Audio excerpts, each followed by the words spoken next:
Olá, venha você mais uma vez, desta vez celebrar culto no primeiro domingo na Quaresma. E quero acolher a cada um e cada uma de vocês com o texto bíblico de Mateus capítulo 4, versículo 4, que diz o seguinte: Jesus respondeu ao tentador, está escrito, não só de pão viverá o homem, mas de toda a palavra que procede da boca de Deus. Não só de pão viverá o homem, mas de toda a palavra que procede da boca de Deus. É como se alguém viesse para você e o convidasse para um churrasco e você respondesse, não, eu não posso porque eu tenho que ir ao culto, eu tenho que assistir ao culto. E aí a pessoa estranha diz, mas como? Você vai trocar um churrasco por um culto? E aí você responde, nem só de pão viverá o ser humano, mas de toda a palavra que procede da boca de Deus. Sim, a definição de Martinho Lutero para pão é tudo o que nós precisamos para viver, roupa, calçado, dinheiro, comida, até mesmo quando você deixa de fazer um trabalho tão importante para o seu sustento. Aí mesmo é que você entendeu o que é viver na presença de Deus, em comunhão com o Pai. Também de pão, mas não só de pão viverá o ser humano, mas de toda a palavra que procede da boca de Deus. Que bom que você está aí acompanhando esse momento de culto. Ouça a palavra de Deus, alimente a sua alma, o seu espírito, a sua vida como um todo. E Deus certamente se fará presente na sua vida. Que assim seja, abençoado culto. Amém.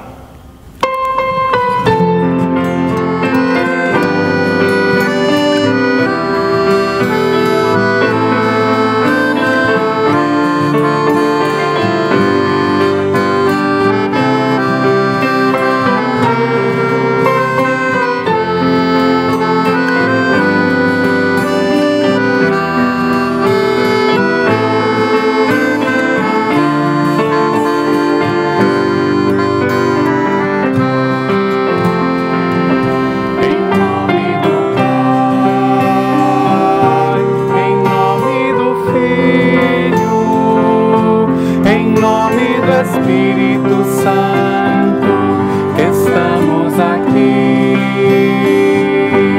em nome do Pai, em nome do Filho, em nome do Espírito Santo, estamos aqui.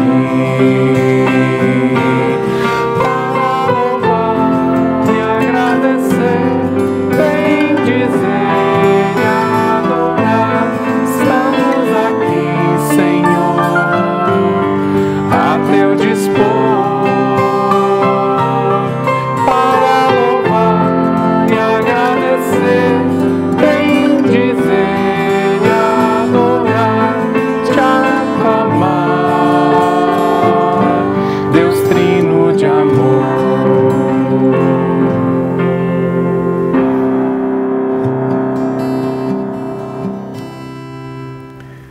Nós nos reunimos em nome e na presença do Trino Deus, o Pai, o Filho e o Espírito Santo.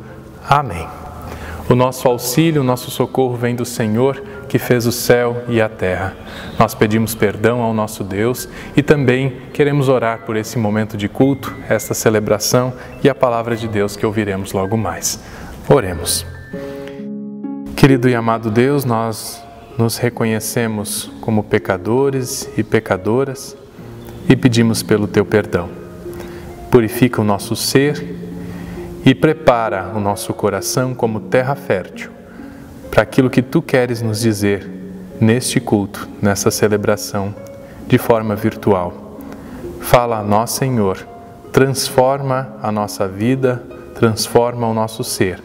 Ajuda-nos a sermos cristãos e cristãs melhores.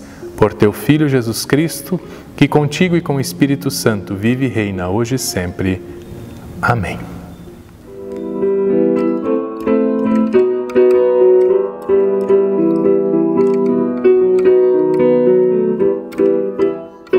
A palavra não foi feita para dividir ninguém. A palavra é uma ponte onde o amor vai e vem. Onde o amor vai e vem. palavra não foi feita para dominar. Destino da palavra é dialogar. Palavra não foi feita para opressão. Destino da palavra é união. Palavra não foi feita para dividir ninguém. Palavra é uma ponte onde o amor vai e vem, onde o amor vai e vem. Palavra não foi feita para vaidade. Destino da palavra é eternidade. Palavra não foi feita para cair no chão. Destino da palavra é o coração. Palavra não foi feita para dividir ninguém. Palavra é uma ponte onde o amor vai e vem, onde o amor vai e vem. Palavra não foi feita para semear a dúvida, a tristeza e o mal-estar. Destino da palavra é a construção de um mundo mais feliz e mais irmão.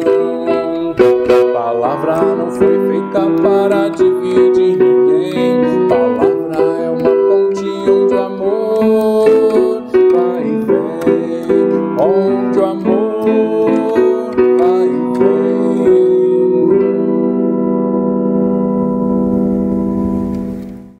Leitura de Gênesis, capítulo 9, versículos 8 até o 17. Deus também disse a Noé e aos seus filhos: agora vou fazer a minha aliança com vocês e com os seus descendentes, e com todos os animais que saíram da barca e que estão com vocês, isto é, as aves, os animais domésticos e os animais selvagens, sim, todos os animais do mundo. Eu faço a seguinte aliança com vocês: prometo que nunca mais os seres vivos serão destruídos por um dilúvio, e nunca mais haverá outro dilúvio para destruir a terra. Como sinal desta aliança que estou fazendo para sempre com vocês e com todos os animais, vou colocar o meu arco nas nuvens. O arco-íris será o sinal da aliança que estou fazendo com o mundo. Quando eu cobrir de nuvens o céu e aparecer o arco-íris, então eu lembrarei da aliança que fiz com vocês e com todos os animais, e assim não haverá outro dilúvio para destruir todos os seres vivos. Quando o arco-íris aparecer nas nuvens, eu o verei e lembrarei da aliança que fiz para sempre com todos os seres vivos que há no mundo. O arco-íris é o sinal da aliança que estou fazendo com todos os seres vivos que vivem na terra.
Leitura do Evangelho de Marcos, capítulo 1, versículos 9 até o 15.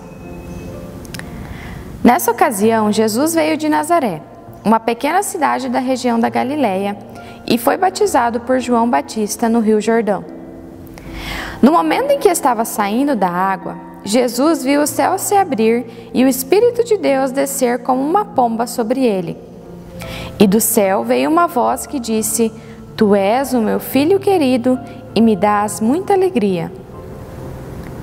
Logo depois, o Espírito Santo fez com que Jesus fosse para o deserto. Jesus ficou lá durante 40 dias, sendo tentado por Satanás. Ali havia animais selvagens e os anjos cuidavam de Jesus.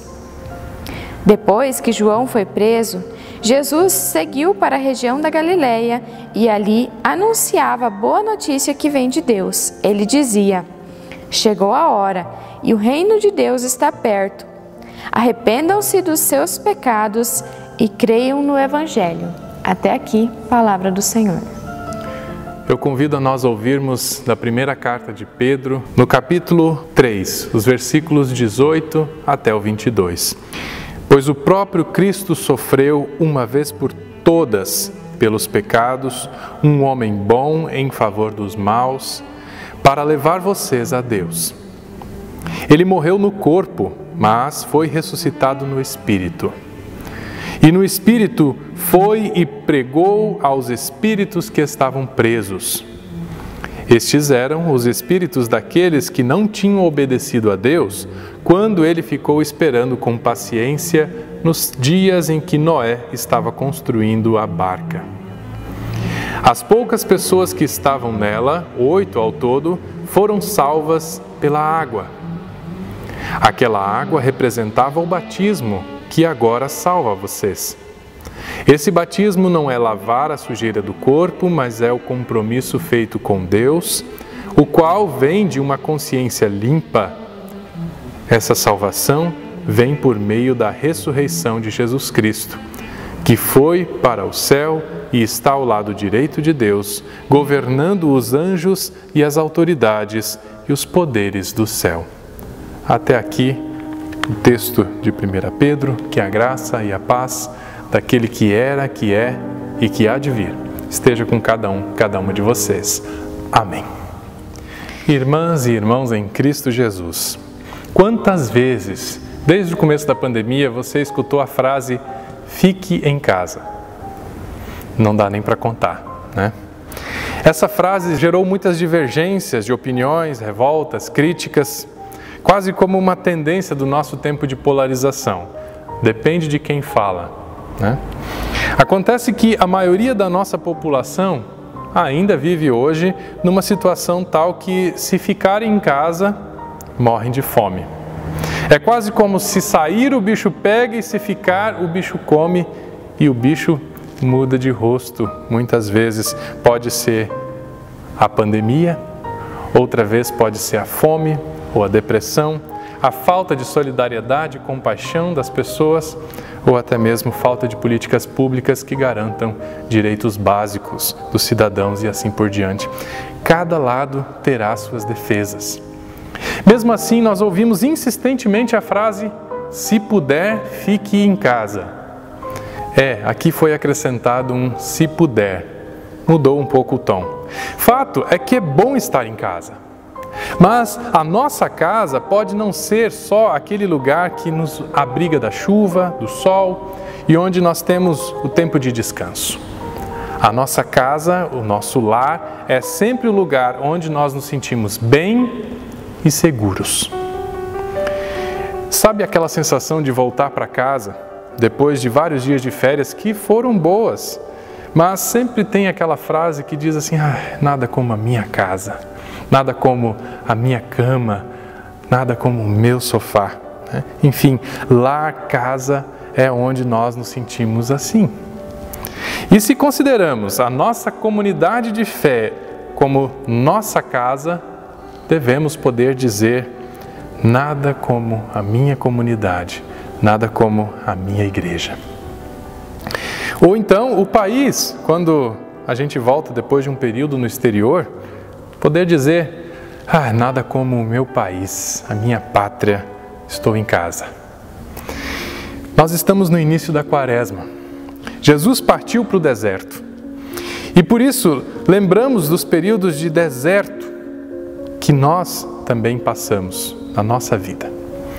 Quando se fala em deserto, refere-se a um tempo de solidão, angústia, discriminação, violência, sofrimento, pobreza, doença. Mas fazendo uma leitura mais apurada sobre os nossos desertos, precisamos dizer que não é necessariamente só um tempo de provação e sofrimento, mas é também um tempo de aprendizado e crescimento. Provavelmente vocês ouviram um ditado popular, e até já devem ter dito em algum momento na vida: aquilo que não me mata me deixa mais forte. Mesmo assim, talvez a gente não goste muito desse tempo de Quaresma. Olhar para o sofrimento de Jesus Cristo quando também nós enfrentamos situações de sofrimento. Mas o nosso desafio como cristãos é encontrar o sentido desse tempo em nosso batismo e em nossa confirmação para a vida de fé. Ir com Jesus e encarar as situações difíceis da existência e ressurgir com Ele na Páscoa é como uma superação de todo mal. Ter aquele sentimento de nada como estar em casa de novo. Não significa dizer que Deus quer e faz com que nós passemos por algum sofrimento, de modo algum. Na carta do apóstolo Pedro, nós lemos que o único sofrimento digno de ser sofrido por um cristão, uma cristã, é aquele que se sofre em nome da justiça, da verdade e da fidelidade a Deus. Sofrer por buscar uma consciência limpa e só. Esse texto que nós lemos hoje foi escrito a várias comunidades que vinham sendo perseguidas pelo Império Romano. As pessoas da comunidade para quem Pedro escreve são refugiadas. Foi um período de muita perseguição e morte aos cristãos. Incendiados, arremessados aos leões e destroçados, crucificados de cabeça para baixo. A maneira de não receber a sentença de morte ou de ser obrigado a trabalhar, forçado até a morte, era realizar um sacrifício em praça pública aos deuses romanos e também professar uma frase de maldição contra Jesus Cristo. Quem conseguiu se esconder precisava se mudar seguidamente por causa da sua fé. Nessa situação de perseguição nasce uma palavra que nós conhecemos bem. A palavra no grego é paraoikos. Paróquia, que quer dizer lugar que abriga as pessoas peregrinas, casa dos refugiados. Havia muitas crianças órfãs e idosos sem filhos para cuidar, mas os cristãos tinham essa marca de unidade na diversidade. Sempre que era preciso, alguns entre eles partilhavam o que tinham e chegavam a vender suas propriedades para ajudar uns aos outros. Deus reúne com profunda compaixão os seus filhos, suas filhas, dispersos e perseguidos. Cristo vem e nos lembra sempre de novo: vocês não estão sozinhos. Qual é o significado da sua comunidade para você na sua vida, da sua paróquia? Em meio a esse mundo tão cheio de refugiados, tão violento, tão injusto e miserável, qual é a função da sua paróquia? Este é um grande desafio para nós como igreja. Afinal, onde é o meu lar? É possível dizer com alegria: aqui é o meu lar? Que acolhe e fortalece a minha fé em Jesus Cristo? Mas tantos outros que estão espalhados por aí, que não têm um lar. Essa sensação gostosa de pertencimento a Deus em nossa paróquia, em nossa comunidade, precisa se transformar em acolhimento para todos e todas as pessoas. Deus deseja um lar para todos os seus filhos, todas as suas filhas. A paróquia é este lar. Mas esse lar, onde a palavra de Deus é pregada e vivida, nos desafia a testemunhar o que Deus faz por nós desde o batismo. Como poderão crer se ninguém testemunha, se ninguém conta sobre o que Deus faz em nosso meio? Como podemos despertar uma consciência para com Deus se não testemunhamos a nossa fé? contar a nossa história da nossa casa, do nosso lar, da nossa paróquia, lugar que nos acolhe e nos fortalece a fé, como foi o batismo, o que Deus tem feito por nós em todo esse tempo. Tudo isso cria aproximação na família, na comunidade. Desperta sentimento de que nós estamos unidos e unidas na mesma fé, no mesmo Deus. Se lembramos bem da história de Noé, a tendência é de dizer que estamos vivendo tempos parecidos com aqueles. Essa pandemia e toda essa polarização no mundo, Deus convoca Noé para construir uma grande arca. Apenas 8 pessoas aceitam e obedecem a essa ordem. A obediência e o compromisso de uma clara consciência acerca de Deus. O significado da salvação fazem com que se comprometem com toda a criação. Inclusive para com todos os animais, se vocês se lembram. Crer e confiar na promessa de Deus abrange toda a criação. Comunidades são convidadas a serem arcas que testemunham vida em meio ao mundo. Mesmo que sejamos apenas um punhado de gente, importa a nossa consciência em relação a Deus, de que através do batismo somos incluídos, unidos com Cristo para viver a nova vida. A força para ser igreja, ser comunidade, vem dessa consciência de pertencimento, de que Deus fez uma aliança conosco. Nós precisamos aprender a navegar e a pensar sobre como é essa grande arca, essa comunidade, espaço de peregrinos que vieram de muitos lugares e de muitas tradições e experiências religiosas. Cristo nos convida a embarcar nessa arca e a navegar. Você vem? Se sim, vem com alegria, disposição e sabendo que tempos difíceis virão. Se queremos nos manter firmes, pertencendo a Deus sempre, precisamos aprender a lidar com o que eu posso chamar aqui de os filhos do dilúvio, ou a geração do dilúvio. Nos tempos de Noé, eles desprezavam a salvação. Essa geração do dilúvio é descomprometida, não consegue pensar no outro. Aliás, pensar parece que dói, é mais fácil ir junto com a onda, né? Odiar, desprezar, insultar é tão simples que vai no impulso. Por isso, a igreja se encontra diante de um grande desafio, pois Deus ama todos e todas. A geração dilúvio alimenta-se do imediatismo, onde as consequências são desastrosas. A geração do dilúvio quer experimentar todas, tomar todas, ter os prazeres que esse mundo oferece, mesmo que para isso tenha que passar por cima de alguns. Essa geração está morrendo pela sua própria indiferença com a criação de Deus. Essa geração do dilúvio está se afogando em meio a tantas águas turvas e poluídas com o consentimento dos pais, mães e dos governantes, pois não ajudam a pensar sobre a vida que Deus nos presenteou. Deixa a vida me levar, dizem eles. Importa o meu desejo, o meu prazer, o meu mérito, a minha satisfação.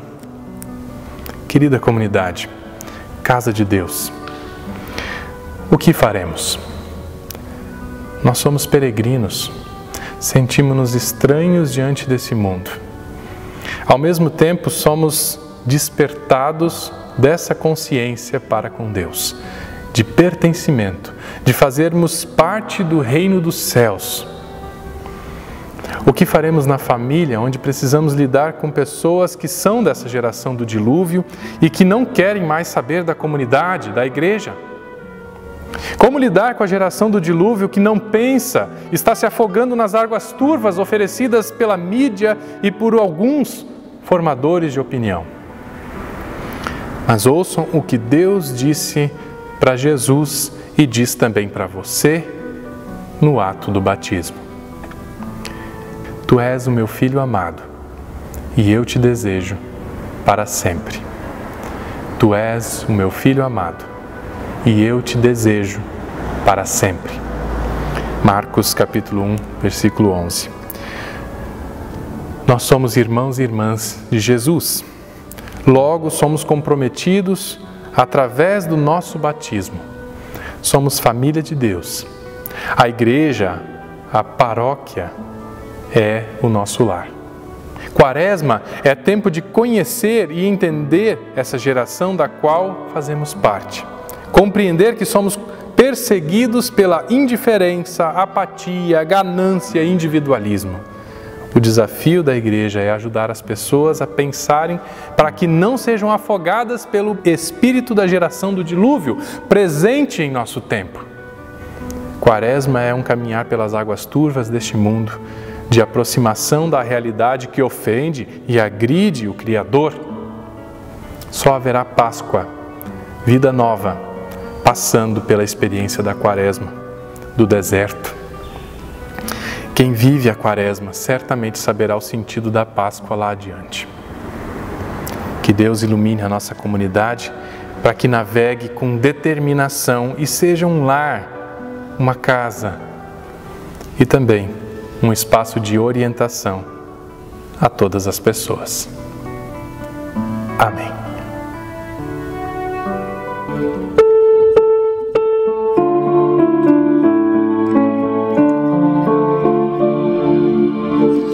Estou fazendo se sou cristão, se Cristo deu-me o seu perdão. Há muitos pobres sem lar, sem pão, há muitas vidas sem salvação. Meu Cristo veio pra nos remir, o homem todo sem dividir, não só a alma do mal salvar, também o corpo ressuscitar. Há muita fome no meu país, há tanta gente que é infeliz, há criancinhas que vão morrer, há tantos velhos a padecer, milhões não sabem como escrever, milhões de olhos não sabem ver, nas trevas vivem sem perceber que são escravos de um outro ser. Aos poderosos eu vou pregar, aos homens ricos vou proclamar que a injustiça é contra Deus, que a vil miséria insulta os céus. Meu Cristo veio pra nos remir, o homem todo sem dividir, não só a alma do mal salvar, também o corpo ressuscitar.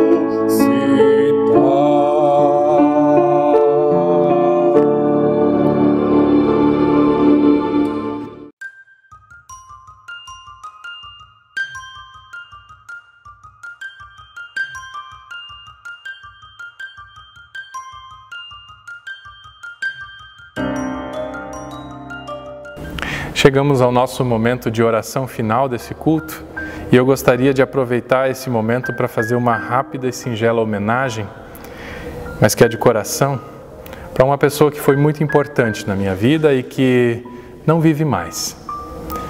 A Dona Esther Fismer de Souza. A Dona Esther teria feito 91 anos essa semana, no dia 18 de fevereiro. Ela não está mais presente, mas o seu eterno namorado, seu Ivo Marques de Souza, esse está muito bem e com saudades, obviamente, assim como nós. Ele mora lá em São Leopoldo, no Rio Grande do Sul. Ele me pediu para lembrar dela. Claro que eu não poderia negar. Eu me lembro todos os dias de vocês dois. Esse casal foi como uma família para mim, no tempo em que eu cursei a teologia. Na casa deles eu encontrei um lar. E muitas vezes eu fui um refugiado lá, com eles. Esther foi uma mulher de muita fé, muita determinação na vida, tinha talentos incríveis e dons que transbordavam seu prazer em viver.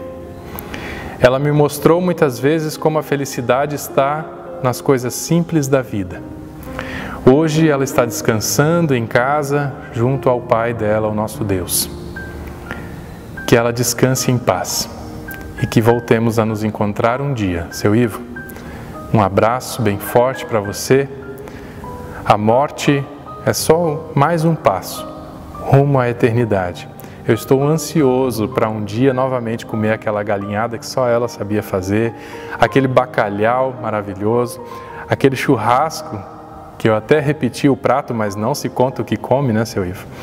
As sobremesas, desde um Apfelstrudel até os sagus deliciosos, eu vou levar comigo enquanto eu existir. A força que vem do nosso Deus eterno nos mantenha na esperança da ressurreição e do reencontro. Amém. Oremos ao nosso Deus. Querido Deus, Pai de Jesus Cristo, nós te agradecemos por tantas bênçãos que podemos experimentar nessa vida. Reconhecemos tudo como dádiva tua. Graças por teu amor, graças pelos dons que nos concedes e pelas pessoas que envias para o serviço comunitário. Ajuda-nos sempre, ó Deus, a sermos fiéis trabalhadores da tua seara. Abençoa o trabalho da tua igreja em todo o mundo, fortalece a presidência da nossa igreja, seus ministros, suas ministras e as diversas lideranças comunitárias. Dá aos governantes do nosso país sabedoria e discernimento para que realizem o que é do teu agrado. Protege nossos amados e amadas de longe e de perto. Abençoa todo o trabalho realizado com dignidade. Ampara as pessoas que carecem do teu auxílio e consolo e sê presença firme nas suas angústias e medos. Dá-nos sempre tua palavra de força e proteção e o teu Espírito vivificador, para que não desanimemos no serviço diário a ti dedicado. Lembramos em especial dos aniversariantes, agradecemos pela vida dessas pessoas e pedimos que derrame suas bênçãos sobre elas. Agradecemos também pelas pessoas que se recuperaram de doenças, que conseguiram emprego, que fizeram as pazes e pelas pessoas que decidiram se arrepender e seguir a Ti. Sabemos que isso é somente obra Tua, mas pedimos a Deus, faz de nós Teus instrumentos. Oramos pelas pessoas doentes, de luto, ou pessoas que estão distantes de Ti por algum motivo. Ouve, Senhor, a nossa oração e fica conosco, por Jesus Cristo, que nos ensinou a orar. Pai nosso que estás nos céus, santificado seja o teu nome. Venha o teu reino, seja feita a tua vontade, assim na terra como no céu. O pão nosso de cada dia nos dá hoje e perdoa-nos as nossas dívidas, assim como nós também perdoamos aos nossos devedores. E não nos deixes cair em tentação, mas livra-nos do mal, pois teu é o reino, o poder e a glória para sempre. Amém. Permaneçam sob a bênção do Trino Deus, o Senhor te abençoe e te guarde. O Senhor faça resplandecer o seu rosto sobre ti e tenha misericórdia de ti. O Senhor sobre ti levante o seu rosto e te dê a paz. Em nome do Pai, do Filho e do Espírito Santo. Amém. Permaneçam, pois, em paz e sirvam ao Senhor com alegria. Demos graças a Deus. A todos uma abençoada semana. Até o nosso próximo encontro e não se esqueçam, vai passar. Amém.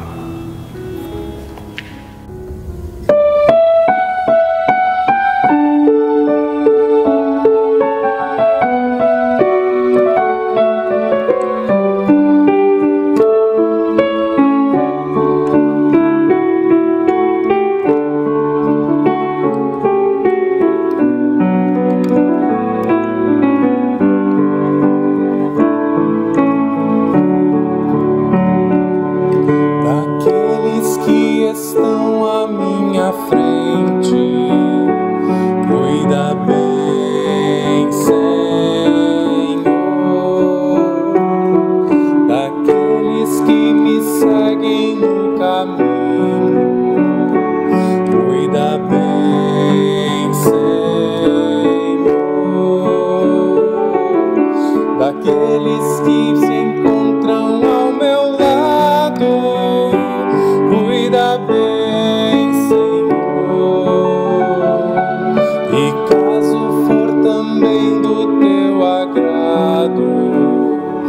Cuida bem de mim, Senhor, daquelas que estão à minha frente. Cuida bem, Senhor, daquelas que me seguem no caminho. Cuida bem, Senhor, daquelas que se encontram ao meu lado. Cuida bem, Senhor, e caso for também do teu agrado, cuida bem.